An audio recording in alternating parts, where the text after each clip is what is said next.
Pai, exaltado é o teu santo nome. Nós reverenciamos quem tu és e reverenciamos teu propósito revelado por meio da tua palavra, de Israel, da igreja, dos teus santos profetas e dos teus santos apóstolos e do teu Filho, que é a supremacia do teu caráter revelado a nós. Nos dobramos diante do Senhor e pedimos que o Senhor encha o nosso coração de temor, alegria e adoração para o louvor do teu nome, para o testemunho da honra do teu Filho entre as nações. Em nome de Jesus. Querido, eu vou me prender ao tema, e a partir do tema talvez eu fale algumas coisas que são desconfortáveis para alguns de vocês, por isso que talvez eu perguntei quem é pastor, para ampliar o nosso nível de responsabilidade. A Bíblia que você não leu é a Bíblia que você não praticou. Ou seja, Deus sempre quis, Deus quer, Deus vai continuar desejando isso até que o seu Filho volte e consuma todas as coisas, se revelando a nós. É a grande parábola dos talentos, que a gente vai ler daqui a pouco.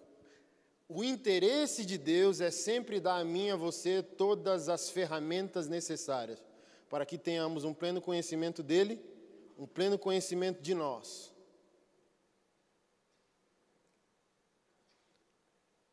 Um dos últimos encontros que eu tive com o pastor Eduardo, a gente estava conversando isso, num momento de comunhão. Das fases, existem aparentemente as fases que os homens de Deus vivem.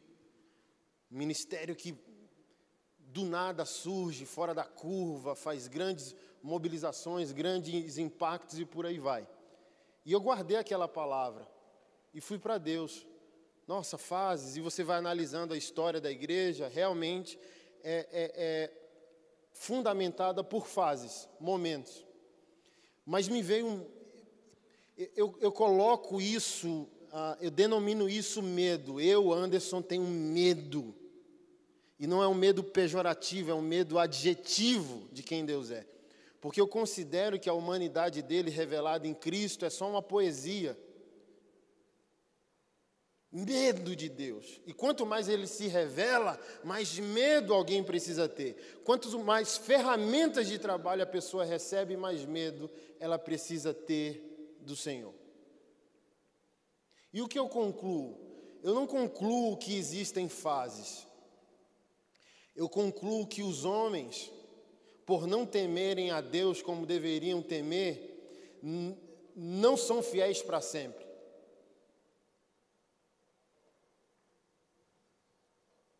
E roubam para si a honra que pertence só a Ele. Deu revelação a alguém, mas essa pessoa não foi fiel para dizer que a revelação veio dele, que não é dos livros, que não é do seminário, que não é da sabedoria humana. É o que Paulo chamou de espírito de sabedoria e de revelação. Foi Deus que quis. Foi Deus que a presenteou, foi Deus que o agraciou. Deus deu um nome, Deus deu fama, Deus deu uma grande estrutura, Deus deu uma grande família na fé a ser liderada, Deus deu muito dinheiro. Mas quando não há temor de Deus, aquilo que Deus dá a mim e a você se torna a nossa sepultura. Salomão não caiu quando as suas mulheres e concubinas começaram a construir os templos aos deuses estranhos. Salomão começou a cair quando achou que aquilo que ele conseguiu empreender já não precisava ser devolvido em glória ao Senhor. Isso aqui é um exemplo do início da queda de Salomão, quando não teve a mulher que sempre amou e comprou o amor de 1000 mulheres. Deixa eu perguntar algo para você. As pessoas perguntam, o que Deus pode fazer? A pergunta é, o que Ele não pode fazer? Porque você já leu ponto por ponto o diálogo de Deus com Salomão? Salomão diz, assim como o Senhor foi bondoso, benevolente com o meu pai, eu preciso e peço que o Senhor seja comigo, eu serei fiel. E o Senhor diz, se você for fiel a mim, como foi fiel ao seu pai. E porque, olha só, eu lembrei de 1 Coríntios capítulo 12, o dom é dado para um fim proveitoso, para um fim comum, para um fim público, para um fim comunitário, ou seja, ninguém recebe de Deus para a sua própria satisfação. Salomão disse, eu preciso de sabedoria para liderar o teu povo, que é muito numeroso. Aí o Senhor disse, porque você pediu sabedoria para liderar o meu povo. E ali foi a curva da prosperidade de Salomão. Só a visita da rainha de Sabá a Salomão, só em ouro, sem contabilizar os outros presentes, deu mais de R$1 bilhão. Por ano, só de presentes por tempo de liderança, mentoria, um conselho, um jantar, um almoço, Salomão recebia mais de R$5 bilhões por ano. É ridículo as riquezas das nações comparado àquilo que Salomão empreendeu. Então, o homem mais rico do mundo hoje não passa de 80 bilhões, Salomão chegou a 45 trilhões de reais. Não existiu, não existe e não vai existir ninguém como Salomão. E de onde veio? Da mente infinita de Deus. Mas o único freio, irmão, se você não tiver temor do Senhor, você não pode garantir mais nada.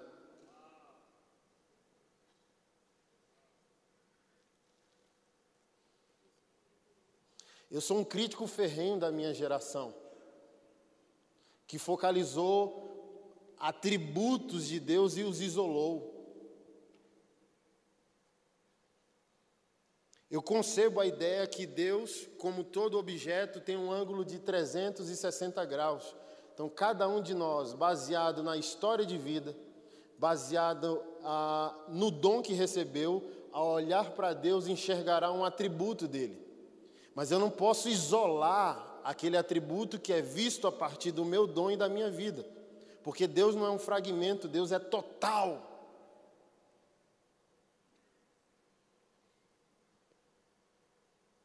Olha que interessante, pegando o gancho no que o pastor Dênio falou. A Bíblia, no Novo Testamento, chama Deus de Pai 270 vezes, mais ou menos. Mas o Novo Testamento chama Jesus de Kyrios, Senhor, mais de 350 vezes, ou seja, é quase equivalente.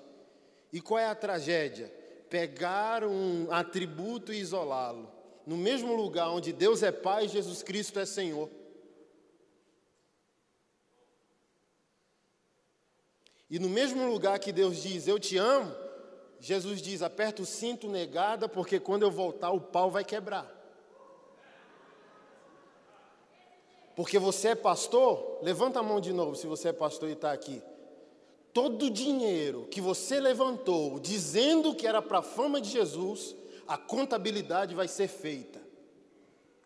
Cada pessoa que passou pela sua vida, a contabilidade vai ser feita.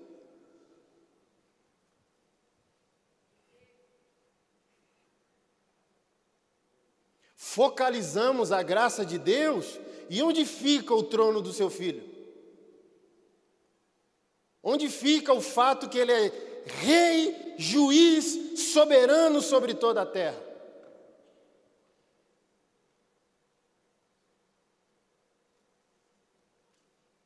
É apenas dizer foi mal, limpar a boca e prosseguir a vida? E as vítimas dos pecados cometidos pelo povo de Deus? E os pecados sociais cometidos pela igreja do Senhor Jesus? Por que as fases passam? Porque é ilógico Deus continuar a dar vida para quem está gerando morte. Aí a revelação cessa, o dinheiro para, a liderança morre, e nós temos que levantar monumentos ao nosso redor para provar publicamente para um povo que nós estamos vivos, mas o travesseiro meia-noite nos conhece e sabe como nós estamos mortos.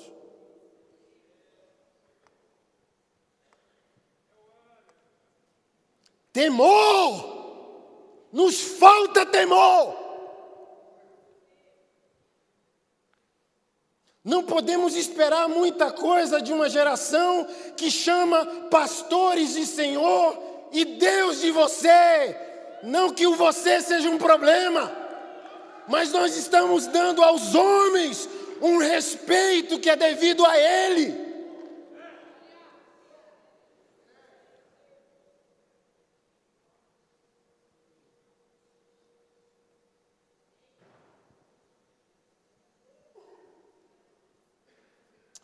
Irmão, não vamos falar de amor e graça, já é um assunto quarta série, entendeu? Sabemos de tudo isso, irmãos, mas a Bíblia diz que o Senhor voltará e os homens procurarão a morte fugirá deles, irmão. Será um dia magnificamente terrível. Porque o Cordeiro de Deus disse, vinde a mim, mas é o leão da tribo de Judá que dará ao teu coração o ai de mim.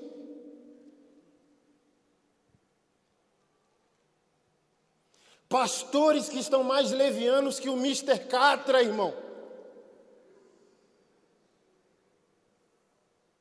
Pastores que construíram seu monumento às custas da morte dos seus voluntários, irmão. Quando um pastor honra outro pastor, não se alegre, porque isso pode ter dois objetivos: network, que é a agenda aberta, e aprisionamento de quem recebeu a doação, o carro, a oferta. Mas o nosso caráter como líderes é revelado em como nós tratamos os pequenos de Deus, e não os iguais, e não os grandes.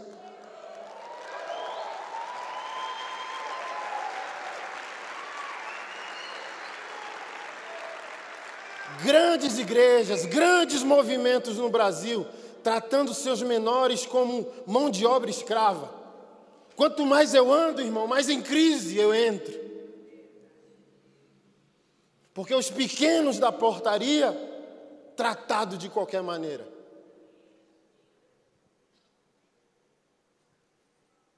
Mas uma foto com o pastor Anderson, com o pastor Eduardo, vai abrir a agenda.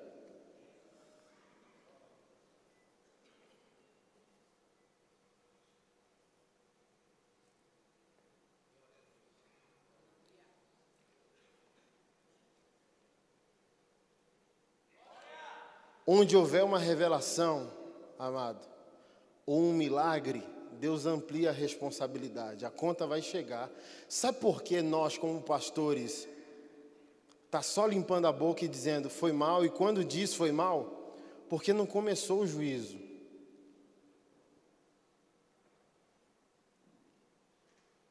Aí a gente diz, não foi tão grave assim.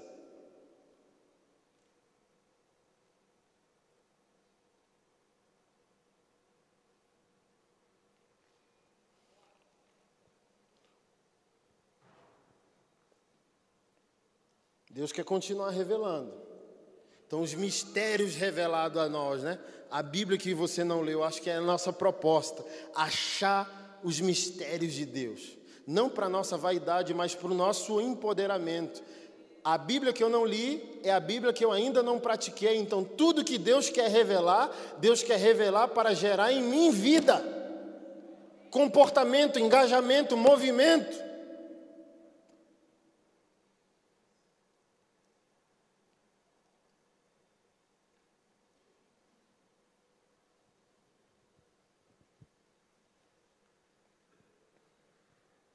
Se você me dá um presente, você talvez queira se assenhorar de mim.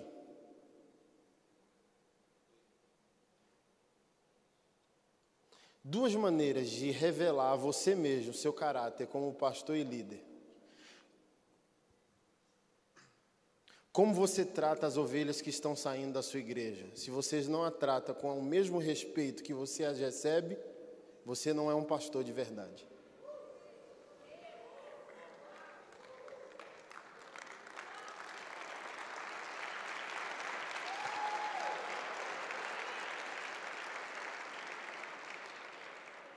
Segundo, como você trata os pequenos?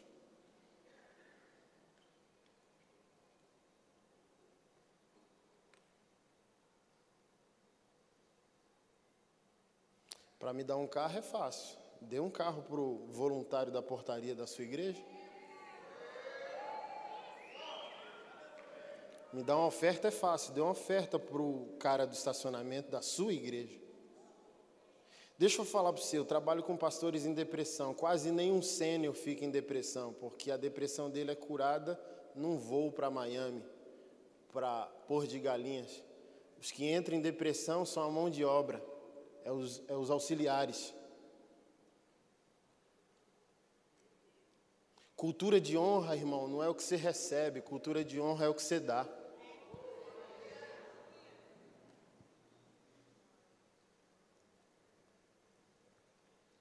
Qual foi a promessa da lei? Eu vos darei pastores segundo o meu coração. Irmão, você não viu nada, você acha que o mundo está ficando maluco? E a igreja, você não viu nada, começou, irmão. O trem começou e Jesus não vai parar, não. Você vai se horrorizar com aquilo que está oculto e virá à tona. Porque Deus está aumentando o nível da nossa responsabilidade.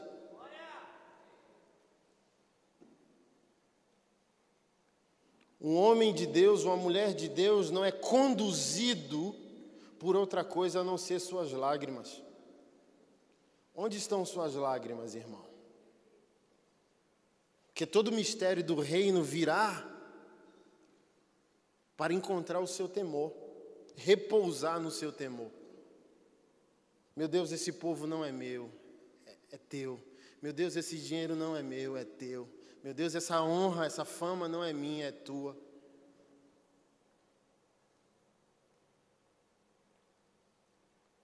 Deus me falou algo há uns 7 anos, dizendo, reclame menos da antiga geração, porque para toda geração haverá uma migração de recursos, nome, estrutura e um povo a ser liderado. Se não houver temor, os crimes serão piores que o da geração anterior. Porque imagina, quase todos nós aqui que estão na minha idade, entre 38 e 45 anos, talvez não teve pastores que foram pais, que presentearam a nós.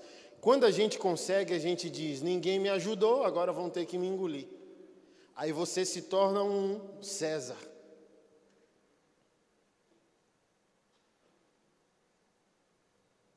Agora eu consegui, não é para servir, é para provar.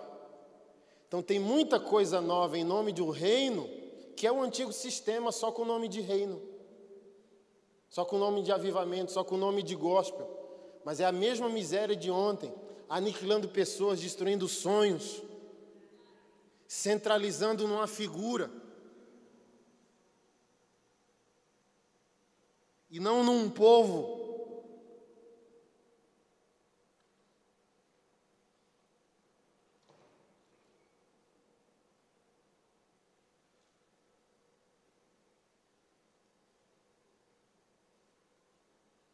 Por que eu amo esse texto, irmão? Porque ele prova que Deus ser encontrado é um privilégio que Ele dispôs. O texto diz no verso 6, busque o Senhor enquanto Ele pode ser encontrado, invoque-no enquanto Ele está perto. Ou seja, você encontrar a Deus é um direito que Ele deu. Ou seja, a partir dessa verdade, tudo que acontece é porque Deus o quis em sua graça e dom. Ele quis, Ele quer ser encontrado, Ele quer se revelar, Ele quer comungar conosco, Ele nos quer na família dEle. Mas vai chegar o dia que, Ele tira do tempo e Ele tira de nós a possibilidade de encontrá-lo.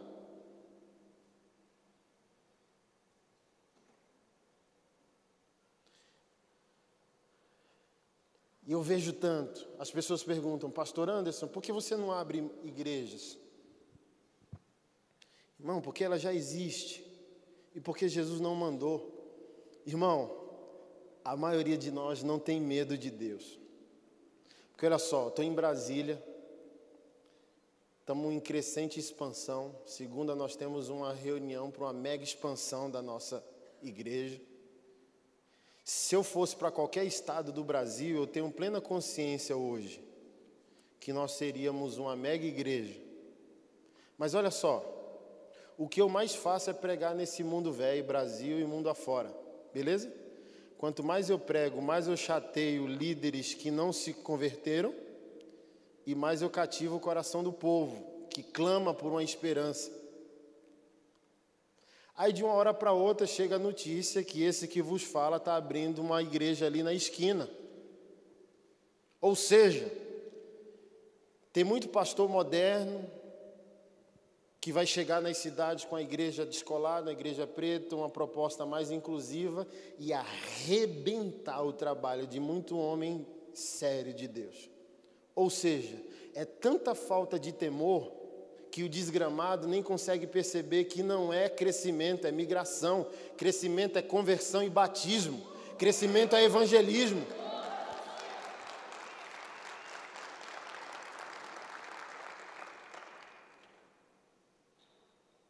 O cara chega, quebra 20 igrejas e bota 1000 dentro da dele.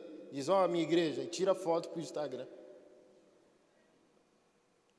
Mas guarde isso. Deus tem um tempo certo para tudo. Não é porque esse cara está construindo um monumento que ele tem um movimento do Espírito. E a conta vai chegar, irmão. Porque Paulo diz aos Gálatas que você não pode zombar de Deus, você colhe o que você planta. Se você quebrou, você vai ser quebrado. Se você mentiu, vão mentir para você. Se tiver caroço no seu angu, irmão, uma hora a conta vai chegar. Mas eu estou aqui para adiantar o cálculo que você precisa fazer. Jesus Cristo, o Senhor, vai achar você. Assim como Deus, o Pai, achou você para te trazer para Ele, Jesus, o Filho, o Senhor, vai achar você. E Ele não tem muita paciência, não. Por isso que Ele mandou os 12 progredir, Jerusalém, Judéia, Samaria, confins. Não fizeram, ainda cometeram a irresponsabilidade de botar Matias no negócio, que ninguém sabe quem é Matias no jogo do bicho. E depois o Senhor teve que chamar o 12º, que pela lógica apostólica se tornou o 13º. Mas era o cara que tinha um culhão santo para dizer, Deus mandou! Por que vocês estão parados? Deus mandou porque vocês ainda estão no rito. Deus mandou porque vocês ainda querem olhar se o cara circuncidou ou não.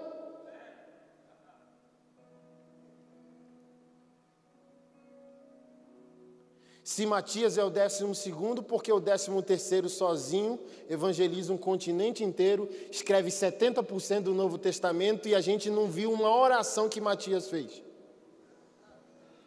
Então deixa eu falar algo para você. Deus, o Pai, é igual mãe, tem paciência. Jesus Cristo, o Senhor, não. Se você não ouvi-lo, Ele quebra você. Se você não ouvi-lo, Ele substitui você. Então não ache que você é essa Coca-Cola toda, a unção vai cessar, o dinheiro vai ser cortado. Vai ser cortado. Quando Jesus Cristo, o Senhor, olhar para você e perceber que você não devolve honra a Ele.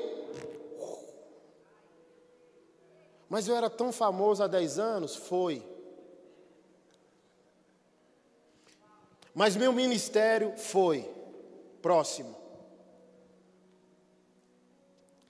Ninguém é descartável para a salvação, mas todos nós somos descartáveis para o propósito.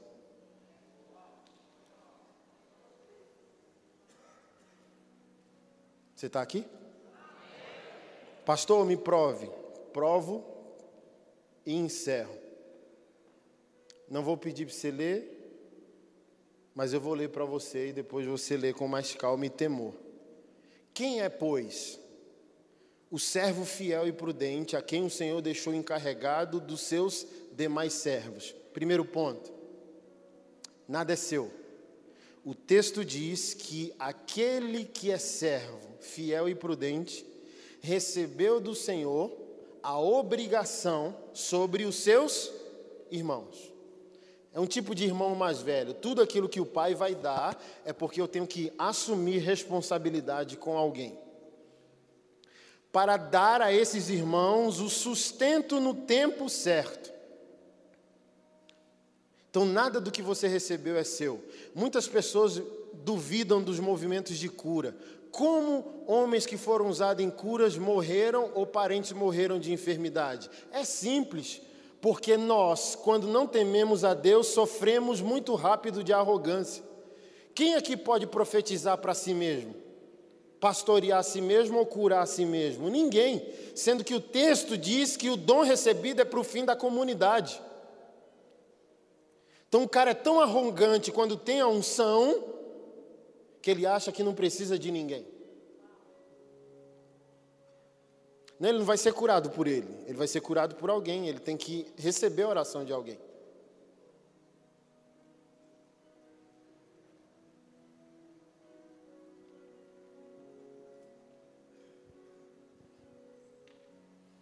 Em verdade vos digo que ele receberá desse Senhor todos os bens. Mas o que acontecerá com o servo mau, dizendo para si mesmo, meu Senhor demora a vir? É aqui, pastor, que você está enrolado. Meu Senhor demora a vir. E começar a espancar os seus companheiros. Essa semana eu ouvi que um grande líder no Brasil trata seus voluntários, seus músicos, sua mão de obra, assim, bate no peito e diz, sai do meu movimento, sai da minha igreja, sem nós você não é nada, nós te demos um nome, você não é nada.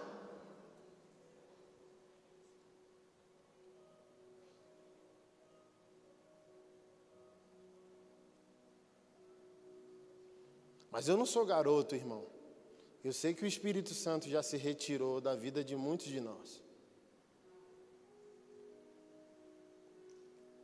E a gente está se cercando de movimentos, CNPJs, estruturas para dizer, estou vivo ainda. Mas quem está em espírito sabe, irmão, quem está vivo e quem está morto.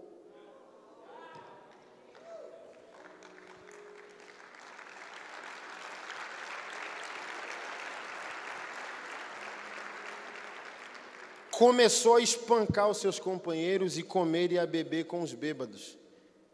Comer e beber não é literal, é viver uma vida sem propósito. É igual Salomão, o que você vai fazer com 45 trilhões de reais se você não tem mais Deus? Escrever Eclesiastes e dizer na sua loucura e no seu niilismo que tudo era vaidade. Olha que a loucura que Salomão falou em Eclesiastes. Até no trabalho eu perdi o prazer, porque eu entendi que tudo que eu construo ficará para outro. Ficou louco. Porque esse é o Evangelho. O que é o Evangelho? O que eu estou fazendo não é sobre mim. O que eu estou fazendo vai ficar para alguém. É o que eu sempre digo. Ame o homem de Provérbios, mas não confie muito no cara de Eclesiastes. É igual peixe. Ama a carne, mas não se engaje com a espinha. Porque no Monte das Oliveiras ele deixou uma de suas esposas construir um templo a Moloque. Você sabe quem é Moloque, né? É a divindade pagã que recebe o sacrifício de crianças. Então Salomão viu, ou talvez participou do esquartejamento de crianças sendo entregadas a Moloque. E se ele tinha o Espírito de Deus, como que fica esse cara?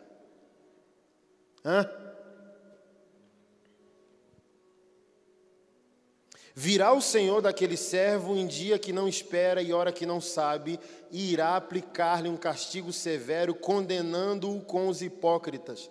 Ali haverá choro e ranger de dentes. Olha que tabu, esse texto para mim antecede a parábola das virgens e dos talentos e o juízo. Por que para mim é um tabu? Porque nós cremos na graça de Deus. Mas como eu disse, graça de Deus, tem Deus como Pai, Jesus como Senhor. O Pai incluiu você, mas o Filho excluirá você. O Evangelho é inclusivo e exclusivo. O Pai diz, venha, e o Filho vai averiguar se você fica ou se você sai.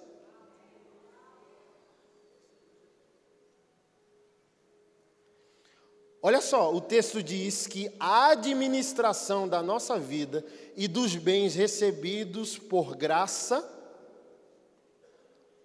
avaliará a nossa salvação. Parábola das Virgens vai falar de paixão. Você é apaixonado por Jesus? Você queria que fosse hoje? Você queria que fosse agora? Você queria que fosse imediatamente? Ou você vai ser pego de surpresa? Espera aí que ainda eu tenho que resolver uma coisa. Esse é o sentido da parábola das virgens. Sem prontidão. Pastor, se você está honrando pastores e desonrando ovelhas, você não está pronto para Jesus voltar.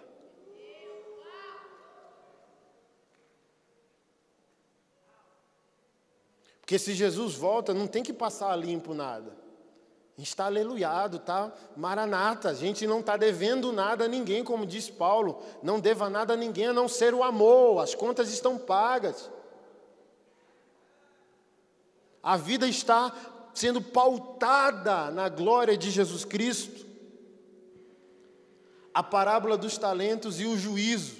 Irmão, no juízo, até o Bonovox do YouTube entendeu, dizendo que a prática da justiça distinguirá ovelhas de bodes, e a ovelha e o bode tinham o bem e o mal como involuntários.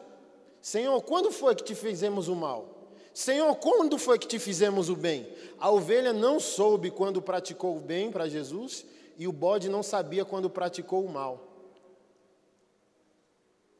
Porque já não é mais uma questão do que se faz, é uma questão de quem se é uma questão de identidade.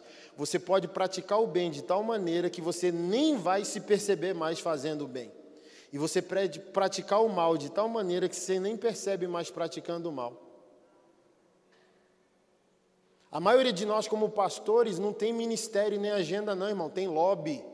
Por isso que a gente gosta do presente, porque no presente eu tenho lobby, no presente eu tenho acesso. Aí eu sou um homem caído, mas se eu der 20 mil reais ao pastor de oferta, talvez ele nem tenha tempo para discernir quem eu sou no espírito. Porque ele diz, o Anderson está doido, o Anderson é homem de Deus. Mas por causa do presente, não porque ele está ouvindo o espírito. Quando a Bíblia diz sobre fruto da carne e condena a feitiçaria, a gente pensa em macumba, umbanda, quimbanda. Mas feitiçaria, no contexto, irmão, é o aprisionamento emocional do outro. Eu aniquilarei a opinião que o outro pode ter porque eu enfeiticei com um presente que o aprisionou a mim. Então ele não tem tempo para discernir quem eu sou. Você está aqui, irmão?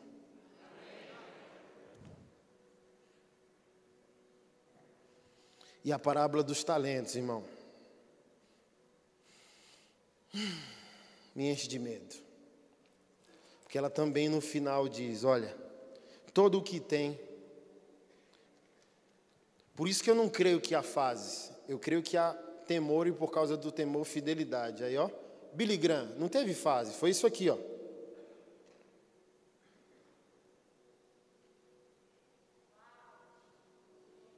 O único pastor norte-americano que teve o mesmo tipo de honraria que um presidente da república.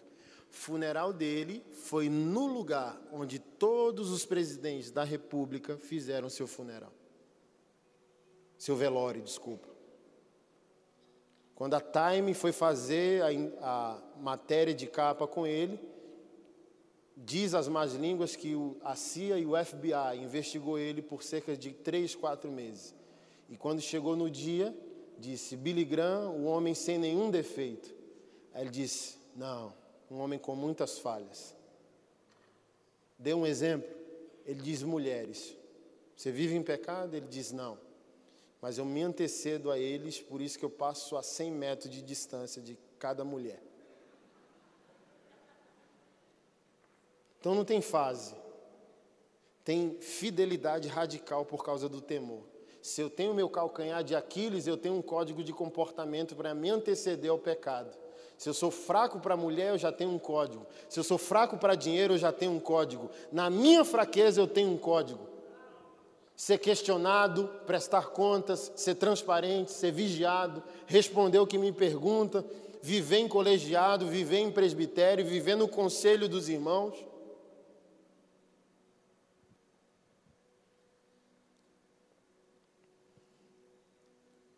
Porque olha o que o texto diz. Porque todo que tem, mais lhe será dado e ele terá em abundância. Então a gente pode ter um ministério bem-sucedido para sempre, até Jesus voltar. Só dependemos de temor e fidelidade. Mas o que não tem, até o que tem lhe será tirado. E quanto a esse servo inútil, lancem ele fora, nas trevas, e ali haverá choro e ranger de dentes. E eu falo, misericórdia, Deus, se nós vivemos em graça, como que esse texto é real? Aí o Senhor me trouxe esse entendimento. Deus é Pai, Jesus o Filho é Senhor.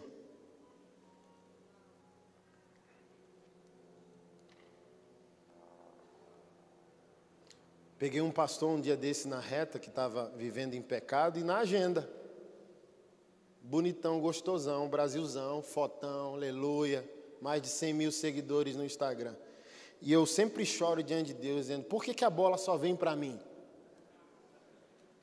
Por que Deus não me deu um chamado gospel, uma viola? Vê aí se o cara que toca viola tem problema com alguém. Só vem, toca, vai embora, não chateia ninguém. Falei, por que o Senhor não me dá um chamado gospel? Não irrito, não tem inimigo, ninguém se opõe, todo mundo aplaude. Por que eu tenho que chutar a bola sempre? Porque de todos os pastores que eu já conversei sobre assuntos como esse, homens de Deus em pecado, e ninguém tem a coragem, nem a honra, nem o caráter, nem a hombridade de descer esses homens, nem que seja no tapa, igual Neemias. Neemias, quando viu seus irmãos casando com as estrangeiras, ele diz, eu agarrei ele pelos cabelos e arranquei a barba deles no soco. Aí eu falei, achei base bíblica. Zoeira.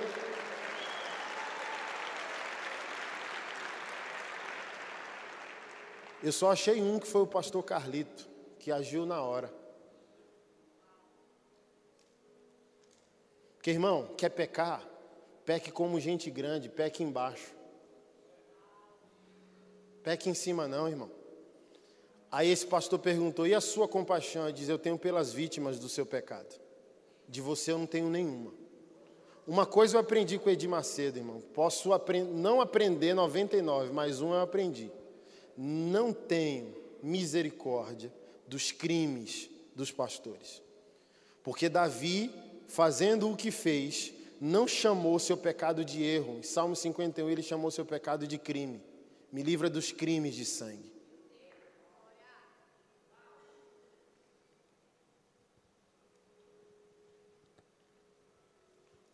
Os homens de Deus precisam fazer um novo voto de fidelidade.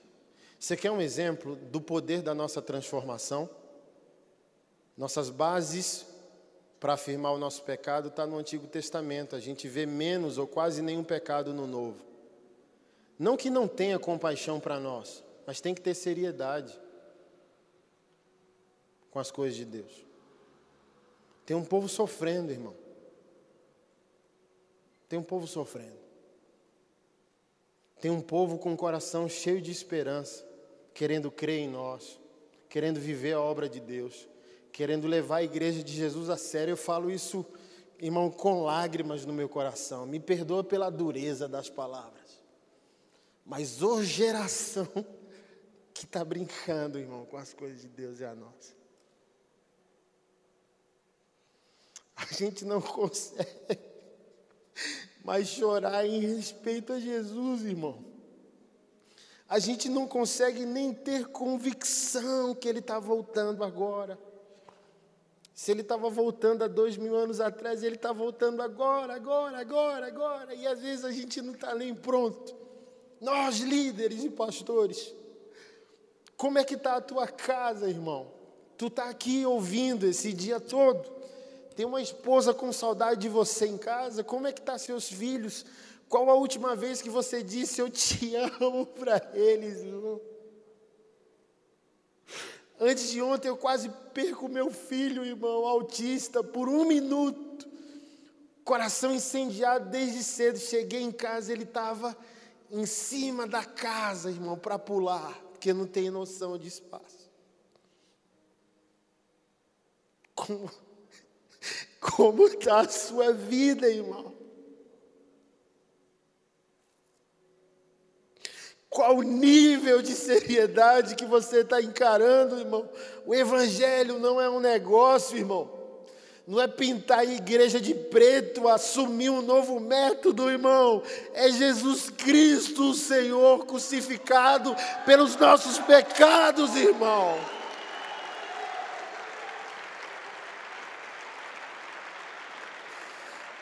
Não é vir aqui passar um dia para sair com uma nova teologia, irmão. Tudo que você veio aprender aqui, você pode ter ficado em casa com temor, oração, adoração ao Senhor e receber sozinho. Glória a Deus por esse dia. Mas como está a sua vida de adoração, irmão? Não adianta você vir aqui para sair com a cabeça cheia e permanecer com um coração vazio, irmão. Sem o caráter de Cristo, sem quebrantamento, sem honestidade, sem ética, porque você sabe que o ministério que você lidera, você quebrou alguém para ter esse ministério, você foi infiel a alguém para ter esse ministério.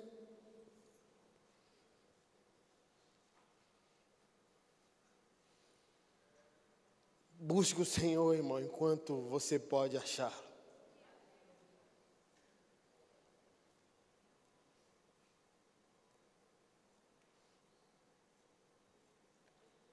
Busque o Senhor, irmão, enquanto você pode achar. Minha esposa me mandou, enquanto eu lavava a louça, o vídeo de uma pastora casada com outra mulher. E eu lavando louça, a orar em línguas e entrar em crise, dizendo, meu Deus, o que está acontecendo? Uma mulher vivendo em pecado e a unção está lá, está na vida dela. E o Espírito falou para mim, Romanos 11, 29, meu dom e o meu chamado são sem arrependimento. Vocês ainda não precisam pagar conta. E eu estou fingindo que está tudo bem, mas quando eu voltar, vocês vão ter que me explicar o inexplicável. Meu Deus, como essa mulher casada com outra mulher ainda tem a tua unção, porque eu não comecei a cobrar. Vocês vão ter a minha unção até eu voltar.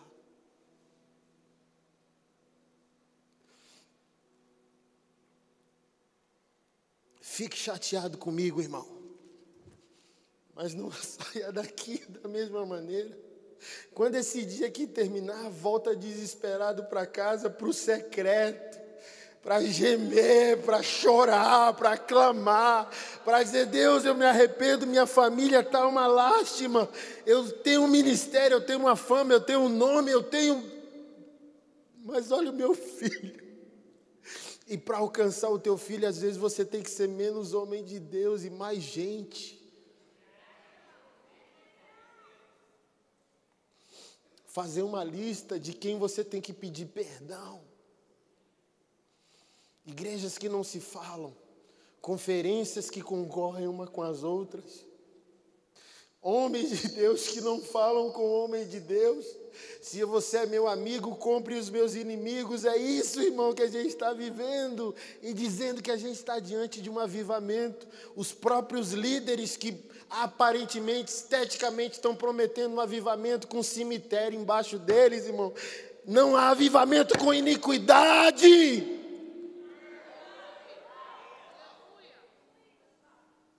Deus vai nos julgar, irmão. Deus vai nos julgar, irmão.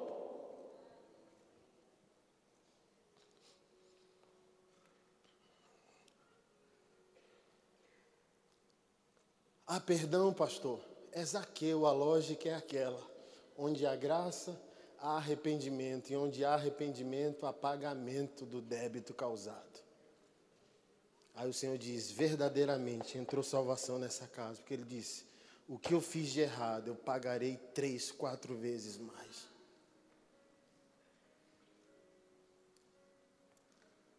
Que tal dar metade das cadeiras da sua igreja para a igreja que você não fala? Que tal chegar para esse pastor que você fez mal e dizer, meu amigo, meu irmão, meu companheiro, me perdoa. Que tal aqui os homens que, como homens de Deus até no altar, feriram a vida de mulheres? Quando uma ovelha fere uma ovelha, elas se recuperam. Mas quando um pastor fere uma ovelha, é só um milagre, irmão, para trazer ela de volta. Que tal ir atrás dessas ovelhas que você tosqueou, que você feriu, que você manipulou, que você até usou sexualmente?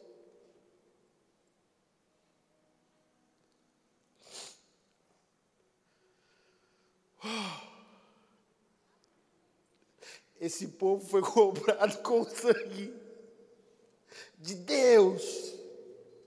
Você acha que Ele vai dizer, oh, a minha graça te basta, sendo que você causou dano para tanta gente? É assim que você pensa? É uma graça irresponsável, porque onde há graça também há responsabilidade.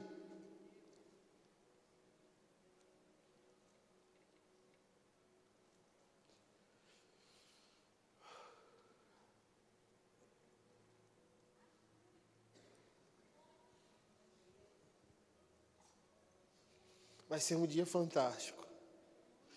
Mas se você sair daqui, irmão, com a cabeça cheia e sem lágrima, com o coração vazio, cometendo os males santificados,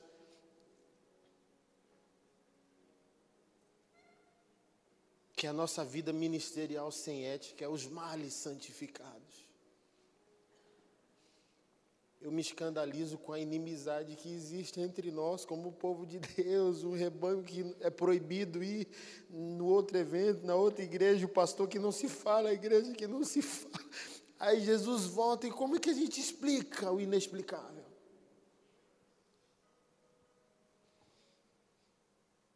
Porque sabe o que é de Deus? Não, eu cancelo o meu evento e a minha igreja vai juntar junto com o seu.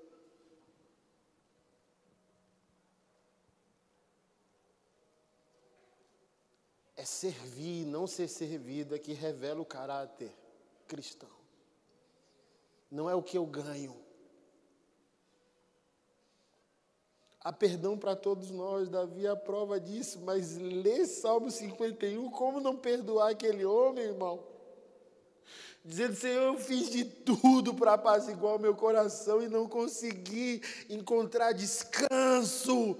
Aí o Senhor diz, não é o que você faz, é o que eu fiz. Como disse o pastor Dênio, não é a sua performance em busca de arrependimento, meu filho. Não é só receber também o que o Senhor nos deu, mas sermos como Ele é. Davi disse o quê? Se sacrifícios e holocaustos te fossem satisfatórios, eu te daria. Mas eu entendi que é um espírito contrito, um coração quebrantado, você não desprezará.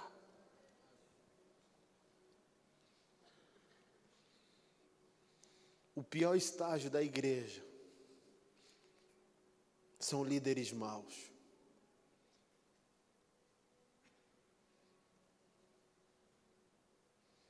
Líderes que não conseguem recuar e dizer, não, eu sofro dano. Pastor, sua decisão vai quebrar a igreja do outro. Pode quebrar. Pastor, seu evento vai atropelar o evento do outro. Pode atropelar. Pastor, o voluntário está passando fome. Problema dele, é falta de fé. Eu creio que nós estamos diante de um tempo de avivamento porque ele é antecedido por crise. Primeiro temos que aceitar a nossa crise, para depois o avivamento fazer sentido.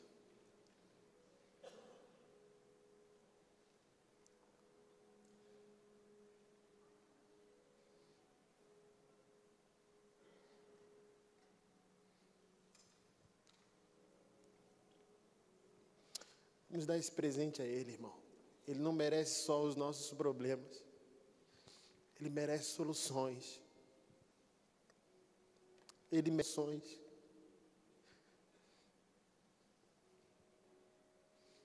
Nosso Senhor Jesus Cristo merece soluções.